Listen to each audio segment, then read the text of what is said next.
కోవిడ్కి సంబంధించి ఎవరు ఆందోళన చెందాల్సిన అవసరం లేదు.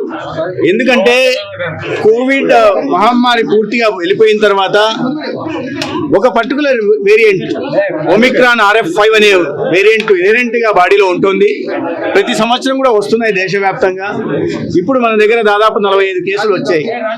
కోమార్బిడిటీస్ కారణంగా 3 మరణాలు సంభవించాయి కడప. దీంట్లో సీరియస్ ఇది హెమటాలజీ ప్రాబ్లము లేదా సీరియస్ కిడ్నీ రీనల్ ఫెయిల్యూరు ఇటువంటి కారణాల కారణంగా కానీ కోవిడ్ కారణంగా కాదు. ఇది ఎటువంటి ఏమాత్రం ప్రమాదకరమైన ఇది కాదు. ఎక్కడైనా ఏదైనా దగ్గు జలుబు వచ్చినప్పుడు టెస్టులు పెంచాం, దాని కారణంగా కేసులు బయటకు వస్తున్నాయి. ఎక్కడ ఏ దగ్గు జలుబు ఎవరు వచ్చినా కూడా టెస్టులు పెంచిన కారణంగా ఇవాళ అందుబాటులో తెచ్చాం కిట్లని, RT-PCR కిట్లను తెచ్చాం. అదేవిధంగా కావాల్సిన జాగ్రత్తలు కూడా ముందు జాగ్రత్తలు తీసుకొని ఉన్నాం. అయితే ఎక్కడ ఆందోళన చెందాల్సిన అవసరం లేదు.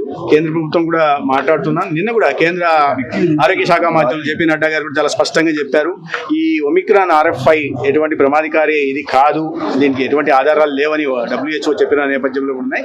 దేశవ్యాప్తంగా కూడా వస్తున్నాయి. మనకన్నా చాలా ఎక్కువ సంఖ్యలో కేరళ, కర్ణాటక, తమిళనాడు, మహారాష్ట్రలో చాలా పెద్ద సంఖ్యలో వస్తున్నాయి. ఇక్కడ కూడా ఆందోళన చెందాల్సిన అవసరం లేదు.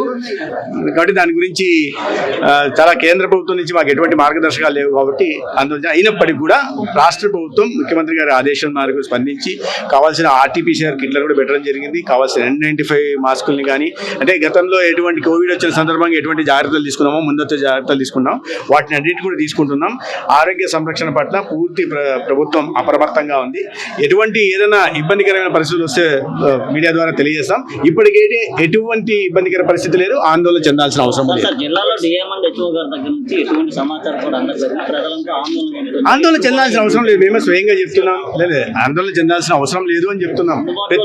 అది ప్రతిరోజు దాని మీద మాట్లాడడం వల్ల అనవసరంగా ఏదో ఉందేమో అనుకునే భావన ఉంది. కాబట్టి మేమే DMHOలకి కూడా ఆదేశాలు ఇవ్వడం జరిగింది. అనవసరంగా వీరి మాట్లాడాల్సిన అవసరం లేదు, ఆందోళన పరిస్థితి లేదు. కాబట్టి మాట్లాడాల్సిన అవసరం లేదు. సార్, కొన్ని హాస్పిటల్స్ లో అవసరం లేకుండానే సిజేరియన్ జరుగుతున్నాయి అనే దానిపైన ఒక కమిటీ వేస్తున్నారు.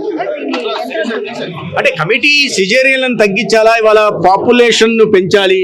గతంలో లాగా పాపులేషన్ కంట్రోల్ కాకుండా పాపులేషన్ మేనేజ్మెంట్ ద్వారా పాపులేషన్ డివిడెండ్, డెమోగ్రఫిక్ డివిడెండ్ ఏదైతే ఉందో వాటిని తీసుకోవాలని చూస్తున్నాం. ఎందుకంటే మన రాష్ట్రంలో TFR 1.5% మాత్రమే ఉంది, 1.5గా ఉంది. ఉత్తరాది రాష్ట్రాల్లో, బీహార్లో, యూపీలో లాంటి రాష్ట్రాల్లో 3 ఉంది. దాని కారణంగా జనాభా తగ్గిన కారణంగా మనకు కొన్ని రకాలుగా ఇబ్బందులు కూడా జరుగుతున్నాయి. కాబట్టి పాపులేషన్ మేనేజ్మెంట్ రావాలి. దాంట్లో ప్రధానంగా సిజేరియన్లను తగ్గించాలని, ఇన్స్టిట్యూషనల్ డెలివరీలు పెంచాలి ఒకటి, రెండోది సిజేరియన్లు తగ్గించాలని. దాదాపు 53% ఇవాళ సిజేరియన్లు జరుగుతున్నాయి. అనేక కారణాలు ఉన్నాయి. ప్రజల్లో అది నొప్పి లేకుండా ఉంటుందనే ఒక భావన, రెండోది కొంతమంది ముహూర్తాలు చూసుకొని చేస్తున్నారు, అదొక కారణం. ఇది రకరకాల కారణంగా అయితే దీని కారణంగా దుష్పరిణామాలు ఉంటాయి. సిజేరియన్ కారణంగా తల్లి బిడ్డ కూడా కొద్దిగా భవిష్యత్తులో దాని దుష్పరిణామాలు లోను కావాల్సి వస్తుంది. అనారోగ్య పరిస్థితులు తెరదీసే అవసరం ఉంది.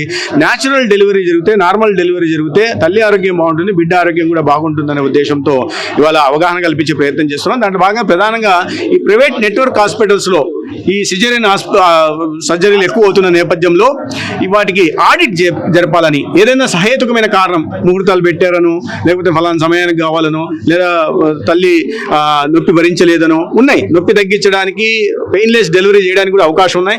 ఆ మార్గాన్ని అనుసరించాల్సిన అవసరం ఉంది. కాబట్టి కారణం లేకుండా ఎవరు కూడా ఈ సిజేరియన్లు చేయకూడదని హాస్పిటల్కి ఒక అడ్వైజరీ ఇవ్వడం జరిగింది, ఒక డైరెక్షన్ ఇవ్వడం జరిగింది.